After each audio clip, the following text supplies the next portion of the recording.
¿Qué ve Warren Buffett, que ha estado vendiendo tanto, como que achicó su portafolio y buscó liquidez? ¿Qué piensas tú que está viendo él y otros magnates e inversores importantes que han seguido esa línea?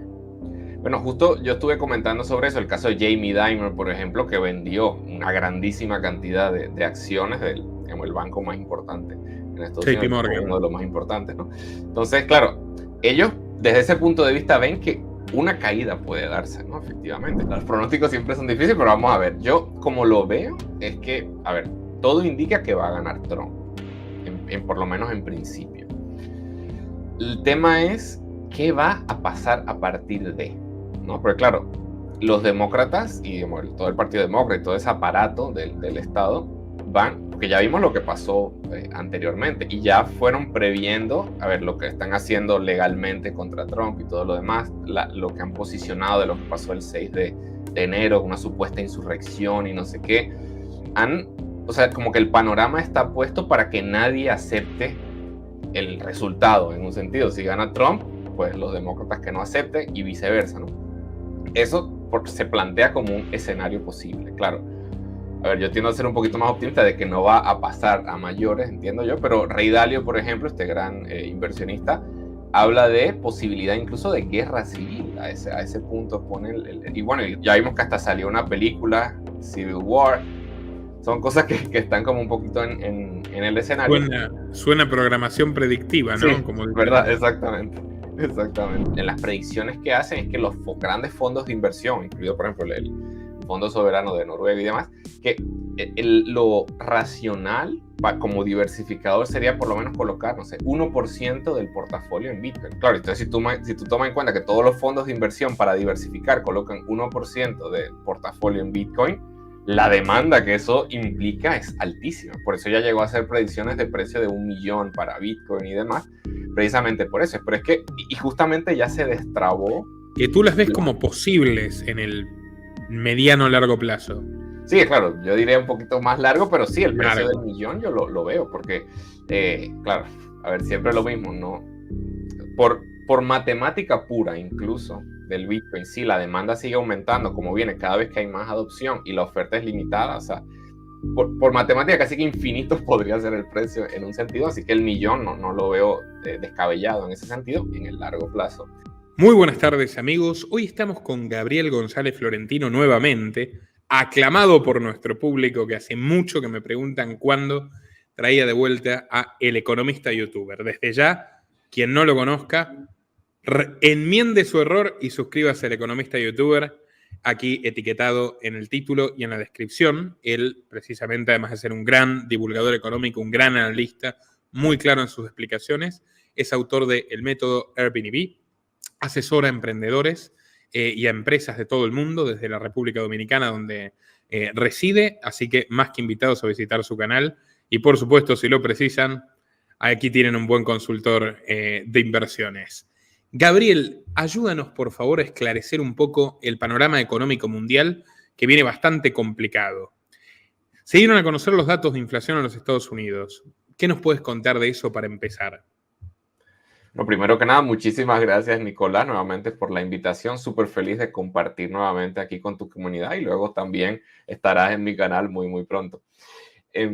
Bueno, con respecto al tema de la inflación recientemente, ¿qué ha sucedido desde un tiempo para acá? ¿Verdad? Vimos que la inflación se aceleró bastante en Estados Unidos luego de la crisis por la cuarentena, la pandemia y todo lo demás.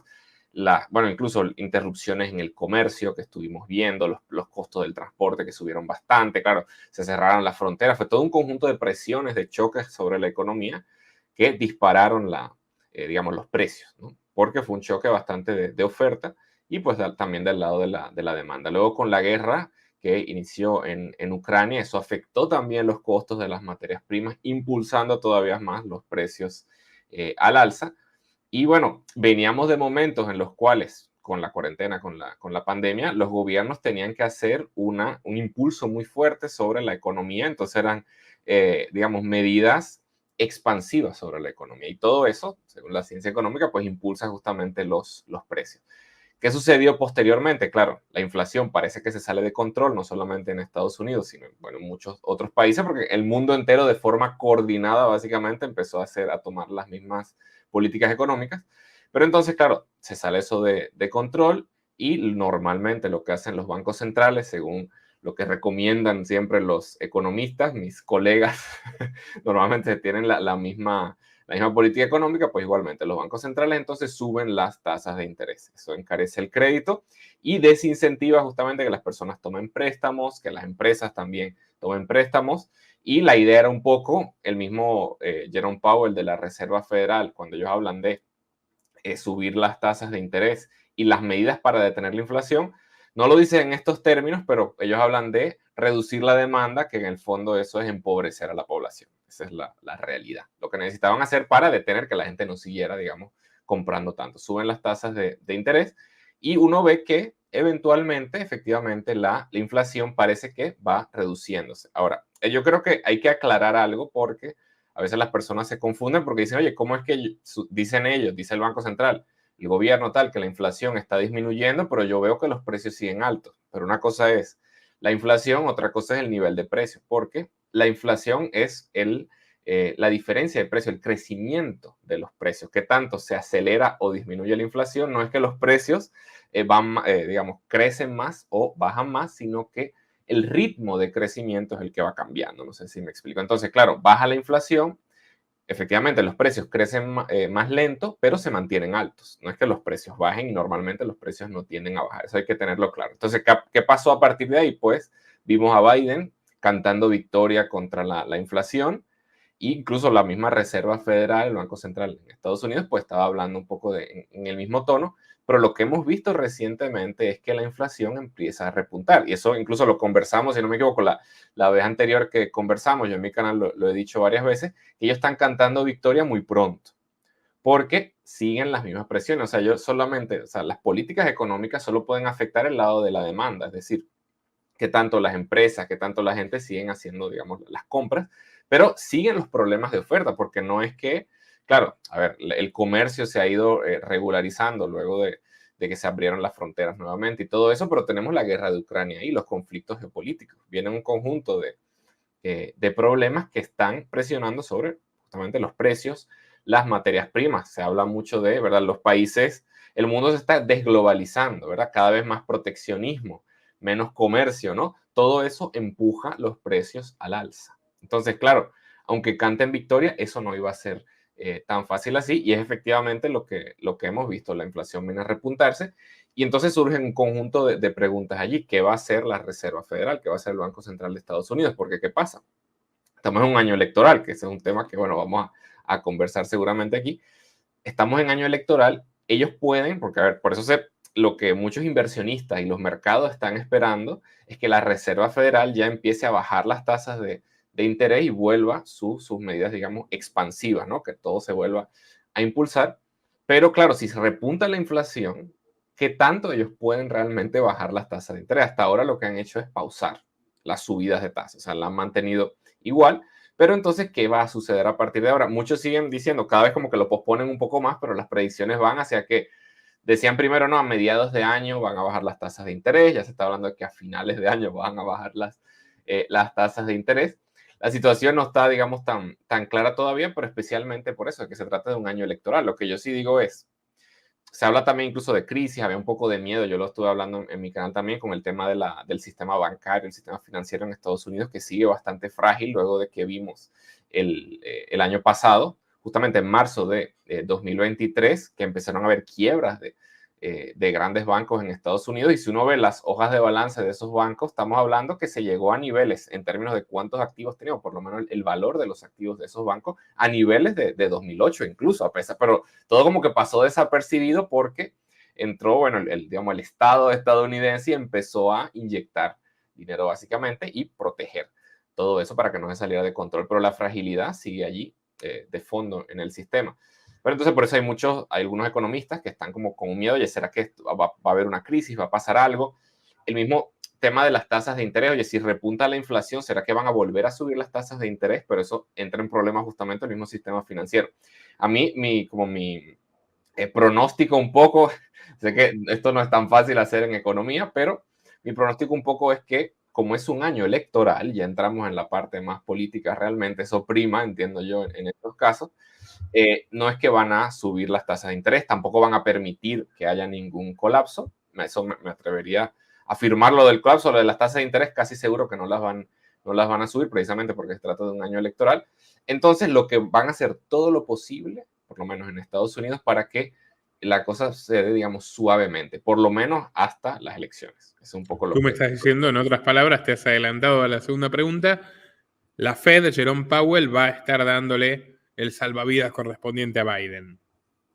Básicamente es lo que espero. Y además, y eso uno lo puede incluso hasta ir un poco más amplio, porque estamos hablando específicamente de Estados Unidos, pero eso lo he mencionado varias veces también. Este es el año donde más elecciones ha habido en el mundo, por lo menos más cantidad de población va a las urnas.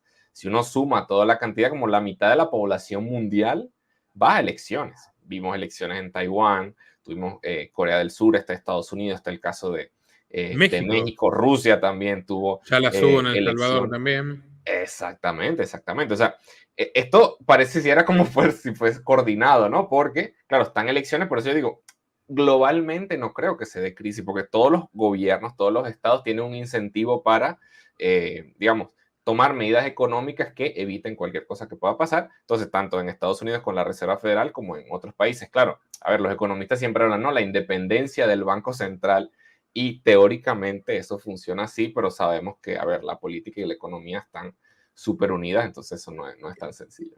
Dime si me equivoco, pero esta explicación muy convincente de tu parte me lleva a pensar que en 2025 vamos a llorar sangre en términos económicos en todo el mundo. Pudiera ser, ¿no? Por eso que estamos mencionando, pero ahí sí se abren como las posibilidades realmente. Yo tiendo a ser un poco optimista en algunas cosas, pero ¿por qué? Por lo siguiente, que si uno ve lo que ha ido pasando, incluso durante, que no era tiempo electoral, que era durante cuando los bancos centrales subieron las tasas de interés para tratar de controlar la inflación, se vio un fenómeno muy interesante, ¿no? Que por un lado estaba el Banco Central subiendo las tasas de interés con medidas restrictivas, pero si uno ve lo que estaba haciendo desde el Estado, pues la política fiscal era expansiva. Y si uno ve en Estados Unidos, a pesar de que la Reserva Federal fue subiendo las tasas de interés, el gobierno siguió con su déficit fiscal y sacando dinero, sacando dinero. Entonces, muchas de incluso de las que eso explica parte de por qué en Estados Unidos, o por lo menos así lo veo yo, cómo es que, por más que subieron las tasas de interés, uno esperaba que, y es lo normal, o sea, los precios, por ejemplo, de los bienes raíces debieron haber caído, incluso la economía se debió haber desacelerado y siempre se avalaba, incluso uno lo decía, no, técnicamente sí hay recesión, no puede ser tal, pero lo que se ha visto en los datos es que supuestamente el mercado laboral sigue fuerte en Estados Unidos. Entonces hay un fenómeno extrañísimo, no tiene sentido, por un lado uno ve al Banco Central tratando de frenar la economía, y por otro lado uno ve que la economía sigue creciendo. ¿Qué es lo que está pasando aquí? Entonces la explicación que le doy yo justamente esto, la política fiscal. O sea, por un lado tuvimos que las ayudas, bueno, por darles de nombre, ¿no? Porque será que se le da los cheques de estímulo y todo eso, fue una cosa tan fuerte que se dio en su momento que muchas personas pues tuvieron ahorros que claro, han ido poco a poco disminuyendo, por eso mantuvo impulsado la economía. Incluso si uno ve y lo divide un poco por, digamos, por edades, lo que uno ha visto, hay muchos sectores de la economía que siguen mucho más fuertes que otros. Entonces, para darte ejemplos puntuales, lo que se llama, por ejemplo, los jóvenes, los salarios de las personas más jóvenes aumentaron muchísimo más que las personas mayores, digámoslo así, en Estados Unidos. Entonces, ¿qué sectores de la economía uno ha visto que han sido más dinámicos? El tema de el turismo, los viajes, los restaurantes, o sea, cosas que típicamente consumirían más las personas jóvenes, que son quienes tienen menos gastos, de repente viven con sus padres. Entonces, ahí parece que cierta ilusión, y ahí ya va un poco hacia lo que tú dices, de repente, si todo eso se sanea, la cosa podría venir muy fea realmente, porque es como una burbuja ilusoria lo que se está viendo. La cosa es qué tantos realmente van a estar dispuestos a que esa burbuja explote o no. Lo que uno ha visto es que luego de todo eso, las ayudas incluso a las empresas, yo estuve viendo, se han mantenido muchísimas de esas ayudas directamente a las empresas para que mantengan empleados. Entonces hay como una economía, digamos, ficticia hasta cierto punto. Pero Entonces, lo que visualizo un poco que viene hacia adelante es que, y ahí, bueno, creo que eso lo íbamos a discutir, pero lo comento directamente, que explica que, por ejemplo, el oro máximos históricos. Bitcoin de repente, bueno, ahí podemos entrar un poquito, porque hay otros factores también, pero quiero mencionarlo aquí, incluso los bienes raíces y todo. Lo que uno ha visto es que justamente, si uno ve las gráficas de digamos, la política fiscal directamente, ha sido una inyección de dinero muy, muy fuerte. Entonces, claro, eso ya se ve reflejado directamente en todos esos activos que siguen creciendo, y particularmente el oro, que claro, también entra, cuando se habla del oro, entra también en juego el tema geopolítico, la incertidumbre de que no se sabe lo que puede pasar, pero por otro lado está el gobierno inyectando dinero, así que eso no veo que se vaya a parar por el momento realmente. ¿Tú crees que los máximos históricos del oro y el Bitcoin tienen que ver con la inyección de dinero del gobierno de manera directa? En parte yo diría que sí, claro, son muchas variables, pero si entramos, por ejemplo, ya en el oro, ya hay otros movimientos que tienen que ver, por ejemplo, con el dólar, la compra de oro por muchos países, bancos centrales que están acumulando oro y se están deshaciendo. Por ejemplo, eso yo lo estuve comentando hace poco en un video, que si uno ve los datos de por ejemplo, los tenedores de deuda o dos de los tenedores de deuda más importantes del Tesoro, deuda de Estados Unidos, son Japón y China. Y si uno ve el gráfico de lo que ha pasado del año aproximadamente 2004 para acá, han ido deshaciéndose de deuda estadounidense. O sea, eso muestra cierta desconfianza en el dólar precisamente por toda esta, digamos, burbuja ficticia que venimos viendo. Claro, el tema es que muchos dicen, bueno, eso significa que ya el dólar está a punto de colapsar. Pero si uno ve primero, estos procesos son de muy muy largo plazo. Y segundo, Estados Unidos tiene mucho poder, por un lado militar, y bueno, controla gran parte del mundo, por lo menos su influencia llega a muchos niveles. Entonces yo no creo que solamente porque China y Japón se estén deshaciendo de deuda estadounidense, esa supuesta confianza que tiene el mundo en Estados Unidos se vaya a desplomar, y menos aún si, como tú siempre lo mencionas, todos están interconectados. China depende de Estados Unidos, Japón también, o sea, todos dependen los unos de los otros, y si colapsa uno, pues se puede caer todo junto. Así que yo lo veo desde ese punto de vista. Es muy interesante lo que planteas, Gabriel. Y también, o sea, 65% de las transacciones del comercio internacional todavía son en dólares y el 80% de las reservas, hasta donde entiendo. Igual son números menores que hace algunos años, como tú bien señalas. Ahora, por ejemplo, ¿qué ve Warren Buffett, que ha estado vendiendo tanto, como que achicó su portafolio y buscó liquidez? ¿Qué piensas tú que está viendo él y otros magnates e inversores importantes que han seguido esa línea? Bueno, justo yo estuve comentando sobre eso, el caso de Jamie Dimon, por ejemplo, que vendió una grandísima cantidad de acciones del banco más importante en Estados JP Unidos, Morgan. uno de los más importantes, ¿no? Entonces, claro, ellos desde ese punto de vista ven que una caída puede darse, ¿no? Efectivamente, si están vendiendo, eso siempre lo dicen, y los inversionistas siempre lo recomiendan, y yo también lo digo de esa forma, que cuando todo está en teoría alto, allí no hay que comprar, sino vender, que es lo contrario a lo que hace la mayoría de las personas, que se dejan llevar como por la manía de la subida, ya sea de acciones o de las mismas criptomonedas, y empiezan a comprar. Entonces, en cambio, si ellos están vendiendo, ven que puede haber ciertamente una corrección, una caída. Igual yo pienso que no sea ningún colapso, pero esas correcciones siempre vienen. La bolsa viene subiendo desde noviembre, eso es sube, ha sido una cosa loca, y después vimos cómo el caso de Bitcoin también, que incluso antes de que uno lo que esperaría, por lo menos, es que la Reserva Federal empiece a bajar tasas de interés, y es que uno vea que Bitcoin se empieza a disparar y todo empiece a subir. Claro, ahí entra como el tema del halving, que lo podemos tocar un poquito más adelante, pero uno ha visto que todo eso ha seguido subiendo, incluso previendo, por lo menos entiendo yo, la bajada de las tasas de interés, pero seguramente va a venir una corrección. A ver, por ejemplo, el mismo hecho de que la Reserva Federal eventualmente, es que puede hasta haber miedo de que suban las tasas de interés. Y cuando yo mencioné lo de Jamie Dimon, que no creo que suceda, lo de la subida de todas formas, pero cuando mencioné lo de Jamie Dimon, yo decía, bueno, ¿será que Jamie Dimon está viendo la fragilidad del sistema financiero? ¿Será que está viendo algo, que pueden caer las acciones de los bancos, ¿no? ¿Será que ve peligro por esa vía? Pero claro, al final los inversionistas siempre se protegen del riesgo, ¿no? Hacen una apuesta, hacen otra para protegerse. Entonces siempre hay mucha incertidumbre en la economía. Lo que sí estoy seguro, por ejemplo, los que están confiando en que Bitcoin eso es mi punto de vista, no sé si se dé efectivamente, pero de que ya llegó al punto donde está y siga eternamente, no, va a haber seguramente algún tipo de corrección y luego siga su subida. Pero siempre hay que aprovechar esas oportunidades. Algo están viendo ellos, por eso hay que estar súper pendiente de esas cosas y no apostarle a que todo eternamente va a subir. Oh, por supuesto. ¿Tú crees que Bitcoin va en un camino al alza y luego una corrección? ¿O ya está como para una corrección?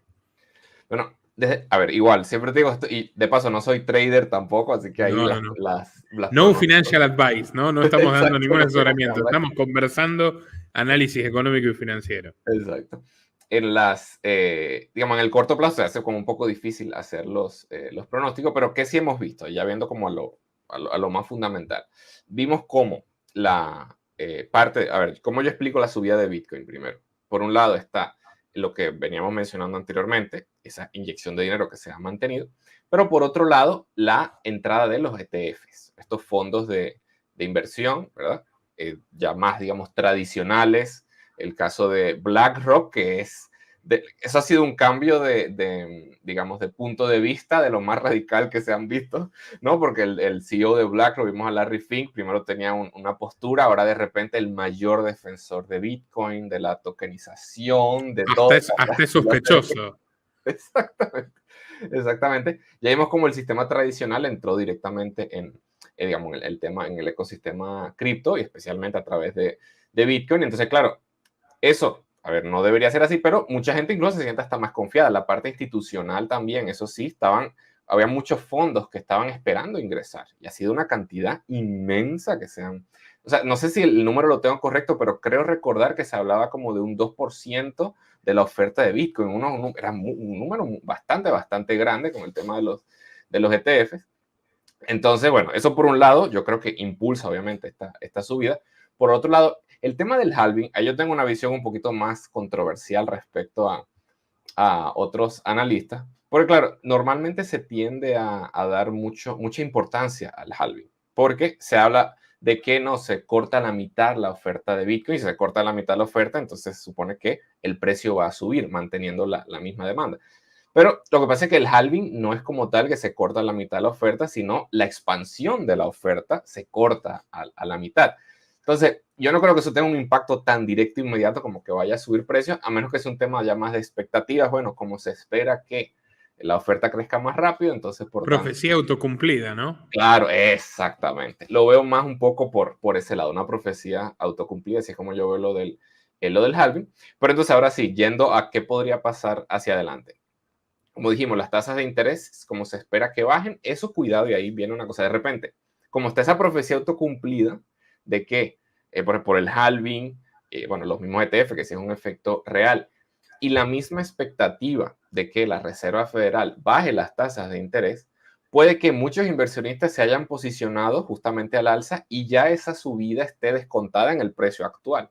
Entonces, puede que suceda que llega la fecha del halving y haya una corrección en Bitcoin, al contrario, o que lo mismo con las tasas de interés, llegue la fecha en que bajen las tasas de interés y lo que haya es una corrección en el Bitcoin. Así que yo veo que sí pudiera pasar, de todas formas, como viendo un poco las tendencias, sigue siendo alcista, yo creo que va a haber una corrección, pero la tendencia va hacia arriba en el mediano plazo incluso, así que yo la veo bastante Muy positiva. interesante. Yo observé con cierta sorpresa el Fondo Soberano de Qatar, una inversión extraordinariamente alta, y el Fondo Noruego, que los noruegos, como es una economía, yo siempre dije es como Venezuela, pero bien administrado, porque dependen muchísimo del gas y del petróleo, pero se han encargado de hacer como un gran portafolio de diversificando, digamos, y siempre fueron más o menos conservadores en sus inversiones, pero se arrojaron fuerte, tanto los cataríes como los noruegos, al tema del Bitcoin. Esto debe influir también, ¿no?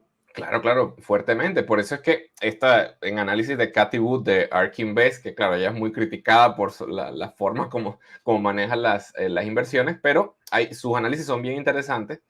Ellos, en las predicciones que hacen, es que los grandes fondos de inversión, incluido por ejemplo el Fondo Soberano de Noruega y demás, que lo racional como diversificador sería por lo menos colocar, no sé, 1% del portafolio en Bitcoin. Claro, entonces si tú tomas en cuenta que todos los fondos de inversión para diversificar colocan 1% del portafolio en Bitcoin, la demanda que eso implica es altísima. Por eso ya llegó a hacer predicciones de precio de 1 millón para Bitcoin y demás, precisamente por eso. Pero es que, y justamente ya se destrabó. Que tú las ves como posibles en el mediano largo plazo.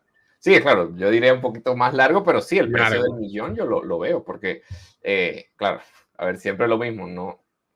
Por matemática pura, incluso del Bitcoin, sí, la demanda sigue aumentando, como viene cada vez que hay más adopción y la oferta es limitada, o sea, por matemática casi que infinito podría ser el precio en un sentido, así que el millón no lo veo descabellado en ese sentido, en el largo plazo, obviamente, pero es que ya se destrabó la parte regulatoria, si ya se aprobaron los ETFs, ya todos esos fondos, digamos, tradicionales pueden ingresar al mercado, así que... Y no parecería que nadie esté esperando un reverso, eso me parece un poco raro, como que de repente sí haya políticas regulatorias, pero todos dicen, no, no va a pasar, no va a pasar. ¿Tú qué piensas? Con respecto a... Porque de repente invierten, ganan mucho y luego lo hunden. Claro, claro. Efectivamente, podría pasar, pero ya entra como temas que tú has tocado. A ver, si vemos a BlackRock, cuando yo vi los discursos que él ha estado dando, las entrevistas que ha estado dando, yo dije, no, ya que hay un plan mayor para Bitcoin. No creo que nada, después ganen y lo hundan. Obviamente están ganando ahora, después vimos que hubo una corrección, ahí bueno, y siempre se habla, ¿no? Que las ballenas y tal, pero ya lo están uniendo a un ecosistema mayor, o sea, se habla no solamente de Bitcoin como tal, aunque él habla del oro digital, es que lo dijo el CEO de BlackRock directamente, o sea, Larry Fink ya lo iguala al oro. Eso me sorprendió porque ya lo establecieron así. Y están hablando ahora de la tokenización para los contratos, para no sé qué, el tema de las CBDCs. Ellos tienen cierto plan, entiendo yo, respecto a todo eso, así que no creo que vayan como tal a hundir Bitcoin. Lo que sí van a tratar es de controlarlo lo más posible.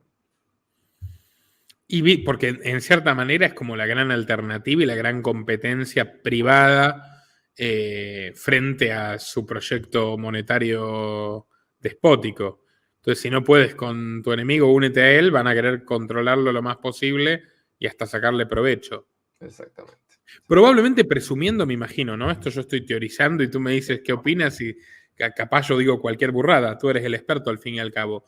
Pero de repente deben saber que al avanzar su CBDC, que es su gran nave nodriza o su, digamos, su punta de lanza, va a subir espectacularmente la demanda de la alternativa, o sea, ante la desaparición del efectivo va a haber muchísimo interés en Bitcoin y en las criptomonedas que estén más o menos, que sea más o menos posible tenerlas lejos de las fauces del gobierno. Y ahí viene algo interesante, ahora que lo mencionas, que ¿por qué están haciendo? Fíjate que lo que están haciendo es que la gente tienda a invertir a través de los fondos de inversión, no directamente en Bitcoin. Entonces ya se cubren, claro. Si uno ve Bitcoin como una alternativa, a ver, y por más que sea relativamente sencillo uno comprar Bitcoin, de todas formas hay que tener ciertos conocimientos para eso. O sea, lo más fácil para una persona, no sé, que tiene, por ejemplo, un estadounidense, vamos a decir, promedio, que invierte sus fondos de inversión y su cosa, lo más fácil es simplemente comprar a través de. Entonces no tendría realmente ese control directo. Como dicen, not your keys, not your coins, ¿verdad? Si no tienes tus claves, no tienes tus monedas. Entonces ya por un lado están haciendo que parte del público que en el futuro, por ejemplo, invertiría en Bitcoin de forma directa, lo haga a través de estos fondos de inversión, por lo que ellos tienen el control y no te sirve, digamos, Bitcoin como tal para protegerte porque no lo tienes directamente por allí. Así que creo que están como haciendo una avanzada antes de, ¿no? Para ir moviendo las piezas, ¿no? Y por otro lado, yo creo que al ellos hacer esto, porque al final, desde mi punto de vista, parte de Bitcoin es como una lucha ideológica, digámoslo así. ¿En qué sentido lo menciono? De que, claro, los que estamos en el ecosistema cripto y vemos el gran valor que tiene Bitcoin, estamos como una lucha educativa, ¿no? Para que las personas entiendan por qué esto es así. Entonces, ¿qué pasa? Claro, si ellos entran con el tema de las CBDCs, hay también una lucha ideológica, porque ¿qué puede pasar? La gente muchas veces ni se va a dar cuenta, porque no es que un día van a decir, bueno, quedó aprobada la moneda digital y por tanto el efectivo se desaparece y tal. Seguramente, por lo menos lo veo yo así, va a ser mucho más sutil en el sentido de que todo va a ser por decisiones de, bueno, ahora es más fácil, ahora es más cómodo, te incentivamos a meterte por aquí, te incentivamos a hacer esto por allá. Y de la noche a la mañana, uno empieza a ver que ahora tu cuenta, por ejemplo, eso lo vi en un analista y me llamó bastante la atención su planteamiento. Él dice, por ejemplo, hay una crisis bancaria, no sé qué, los bancos se empiezan a consolidar, quiebra algún banco. Se habla mucho de esa tesis de que, claro, quiebran bancos y todo se empieza a consolidar. Y de repente, ahora tu cuenta de ahorros está en el Banco Central directamente. Entonces, claro, no necesitan aprobar la moneda digital para tener de facto la moneda digital. Si ya tu cuenta ahora, bueno, pero por comodidad ya son pagos más rápidos. Bueno, por ejemplo, esto del FedNow que se aprobó, que parece como un pre-CBDC, ¿no? Así que de repente mucha gente ni se dé cuenta de que se aprobó la moneda digital y ya tienen control porque todo es más cómodo, todo es más fácil. Entonces, por eso yo creo que es importante la labor un poco que hacemos aquí, que tú haces en tu canal, también yo en el mío y muchos más, de educar a las personas sobre esto y sobre el tema de Bitcoin, la moneda digital y todo lo demás. Hombre, me parece absolutamente crucial esto que has señalado de la sutileza en la cual van avanzando drásticamente con estos planes. Te quiero preguntar, ¿cómo prevés tú una eventual victoria de Donald Trump, consecuencias económicas, o una eventual victoria de Biden, que sinceramente ya parece un poquito difícil, ¿no? Sí, sí. Bueno, aquí igual, los pronósticos siempre son difíciles, pero vamos a ver. Yo, como lo veo, es que, a ver, todo indica que va a ganar Trump, por lo menos en principio. El tema es qué va a pasar a partir de, ¿no? Porque claro, los demócratas y todo el Partido Demócrata y todo ese aparato del Estado van, porque ya vimos lo que pasó anteriormente y ya fueron previendo, a ver, lo que están haciendo legalmente contra Trump y todo lo demás, lo que han posicionado de lo que pasó el 6 de enero, una supuesta insurrección y no sé qué, o sea, como que el panorama está puesto para que nadie acepte el resultado, en un sentido. Si gana Trump, pues los demócratas que no acepten y viceversa, ¿no? Eso se plantea como un escenario posible, claro. A ver, yo tiendo a ser un poquito más optimista de que no va a pasar a mayores, entiendo yo, pero Ray Dalio, por ejemplo, este gran inversionista, habla de posibilidad incluso de guerra civil. A ese punto pone y bueno, ya vimos que hasta salió una película, Civil War. Son cosas que están como un poquito en el escenario. Suena programación predictiva, ¿no? Sí, Como verdad, exactamente. Exactamente, exactamente. Pero si todo sale, digamos, normalmente, todo indica que ganaría Donald Trump, en principio. Ahora, en términos de política, porque claro, el miedo un poco es porque él parece un poco impredecible, a pesar de que en el fondo, ¿qué cambio real se ve? No sé si me explico, ¿no? En el No fondo, hizo absolutamente nada que sea revolucionario. exactamente, exactamente. O sea, hay mucha continuidad en Estados Unidos, siempre ha sido así, Sí, pero Biden también ha continuado las políticas de Trump claro, económicas frente a China, por ejemplo, pero casi que al pie de la letra. exactamente, incluso las profundizó muchísimo. A ver, y para dar un ejemplo, claro, aquí se habla de otras cosas, pero hasta el caso de TikTok, la prohibición, eso no venía desde Trump ya anteriormente, o sea, y el tema de la guerra comercial con China, lo de los semiconductores, o sea, mucho fue continuidad justamente del gobierno de Trump. Entonces, claro, de repente está el tema más, no sé, ecológico y no sé qué, de la agenda woke y todo lo Claro, demás, de esa parte repente vaya. buena la tuvo, la de salir del Acuerdo de París, el Claro. fracking, esa parte, claro, puede que haya una, ¿no? Ujú. Festejará la industria petrolera, quiero creer. Claro. O sea, entonces, de repente sean cosas que, a ver, eso, como en nuestra conversación anterior mencionábamos, la tendencia es una. El mundo entero va en una dirección. De repente, con Donald Trump en Estados Unidos, ciertas cosas vayan un poquito más lento, porque, claro, ciertas medidas más proteccionistas, más esto y lo otro, porque claro, hay grupos económicos que están más del lado de Trump o más otros del lado de Biden. Pero en el fondo, la verdad, yo no veo que haya ningún cambio radical. Eso es continuidad, Estados Unidos, simplemente.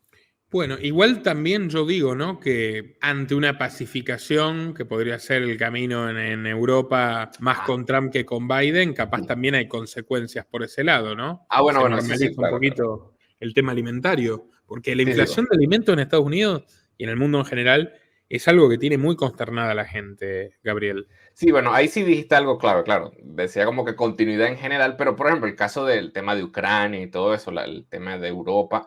O sea, ahí yo sí veo que de repente uno le está creyendo demasiado a Trump, pero la verdad, yo tiendo a pensar un poco en las cosas que él dice. O sea, el primero, no creo que la guerra como tal se hubiese dado, por lo menos las cosas hubiesen llegado a esta magnitud con Trump, de verdad, en principio yo lo veo desde ese punto de vista.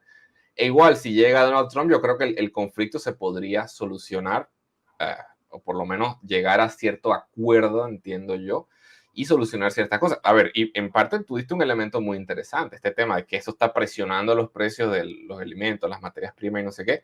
Hay cierta base ahí de descontento del lado de Donald Trump y en general en Estados Unidos, entonces seguramente eso va a ser un incentivo adicional, no solamente por el hecho, digamos, discursivo de la guerra o del gasto y demás, que podría ir en esa dirección. Así que yo creo que en ese elemento sí habría una diferencia clara, porque, a ver, y eso lo vimos incluso durante el mismo gobierno de Trump, cuando se habla de que no inició más guerras, tal.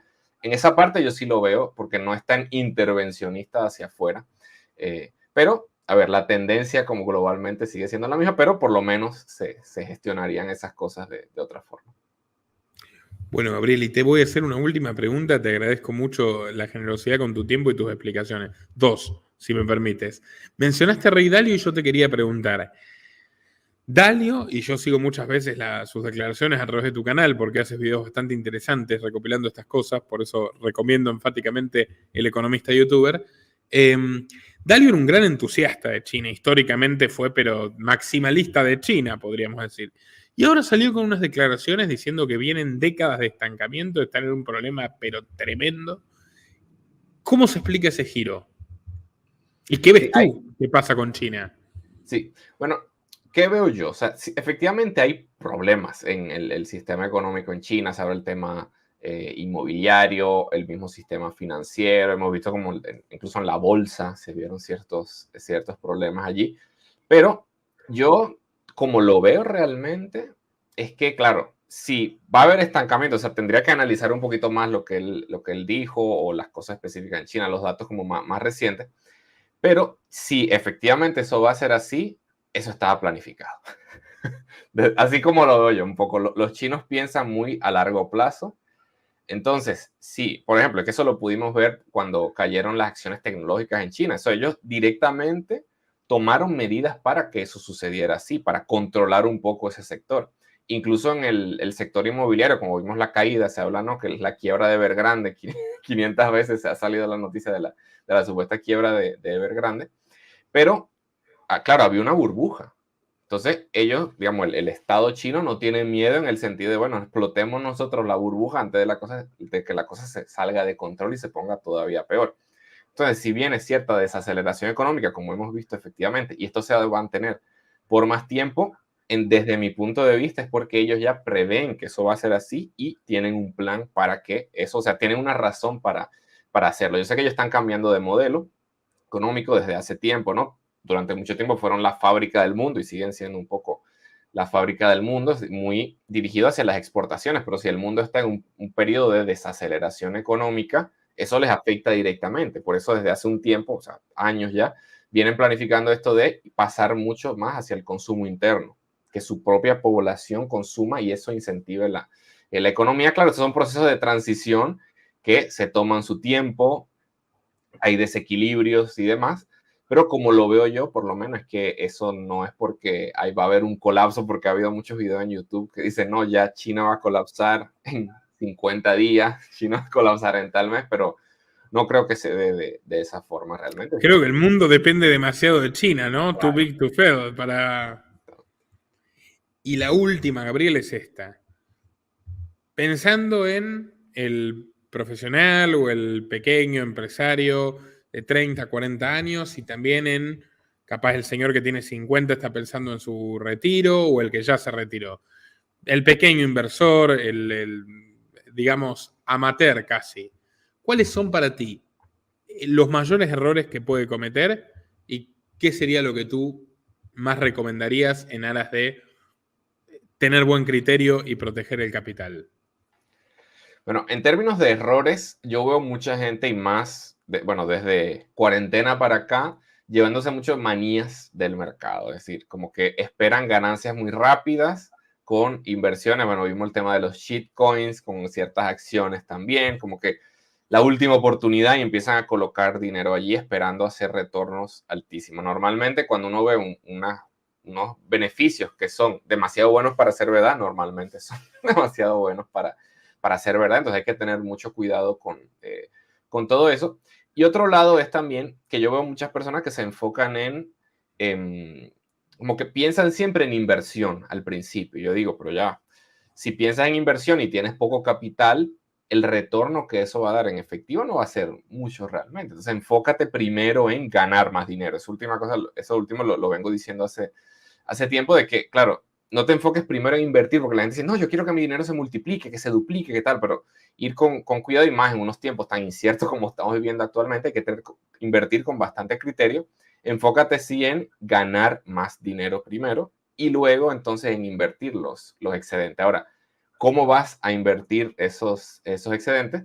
Primero, hay muchas oportunidades, incluso hasta para ganar más dinero hoy en día. El Internet, lo digital, eso ha sido, bueno, los cambios, cada vez más fácil para todos acceder a herramientas que nos permiten crear riqueza.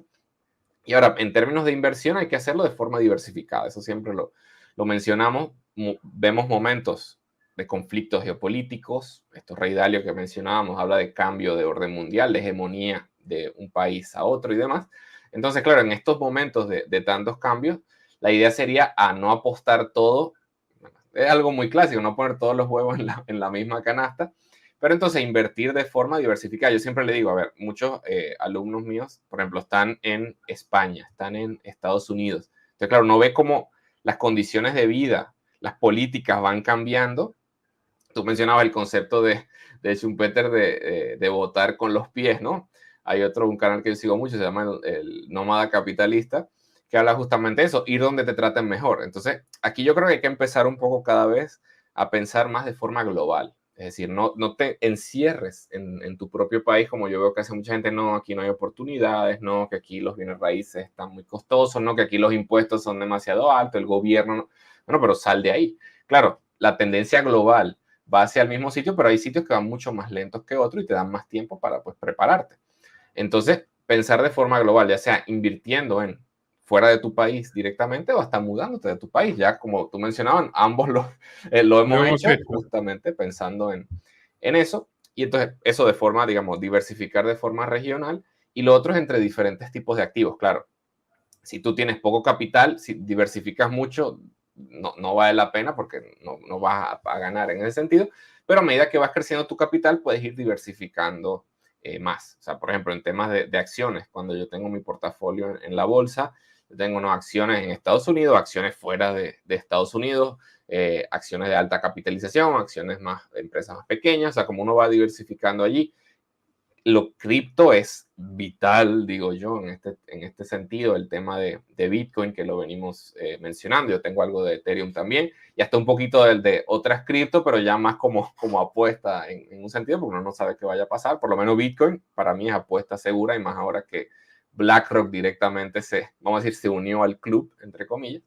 Y el tema de los bienes raíces, que es lo más conservador que existe. Claro, tú hablabas, ¿no? De repente hay países que hablan de donde expropiación climática, ¿no? Y ese tipo de cosas, pero esto se invierte en países donde no se vean esas tendencias, por lo menos en este momento, donde haya más seguridad jurídica, donde no se vean conflictos políticos, por lo menos tan grandes. Y bueno, la cosa es ir moviéndose e invertir de forma un poquito más activa que antes. Muchísimas gracias, Gabriel. ¿Qué tienen que hacer los interesados en el método Airbnb para acceder a? Buenísimo. Bueno, yo estoy dando una masterclass muy pronto, entonces si van a mi perfil, no sé si quieres también te puedo pasar el enlace, por Instagram yo tengo también el enlace, una masterclass totalmente gratuita, pensando siempre en el tema de inversión, justamente lo que veníamos mencionando. De repente tú no tienes suficiente capital para comprar una propiedad, pero puedes comenzar en los bienes raíces a través de, por ejemplo, Airbnb, justamente oportunidades digitales. Yo siempre digo aquí, esta es una forma de comenzar en los bienes raíces, incluso desde cero, porque esto nos da como un abanico de posibilidades y por eso me encanta tanto Airbnb. Te puede iniciar en este camino como inversionista. Perfecto, vamos a dejar el enlace en la descripción para los interesados. Suscríbanse al Economista Youtuber, compartan este informe en todas sus redes y grupos. Y desde ya quiero agradecer a los mecenas, gracias a los cuales mi trabajo periodístico es posible. invitados a apoyarnos en www.patreon.com/Nicolás Moraz.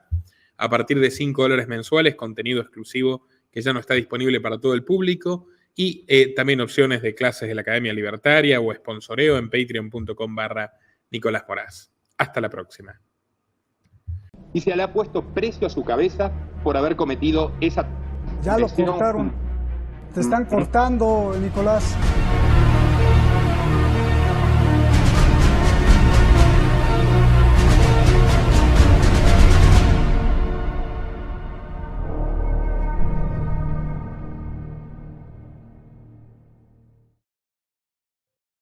Nuestro trabajo depende de tu apoyo.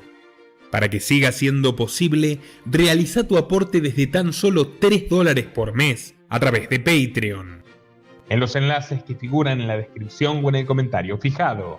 También podés hacerlo vía Bitcoin o desde la opción Unirte de YouTube.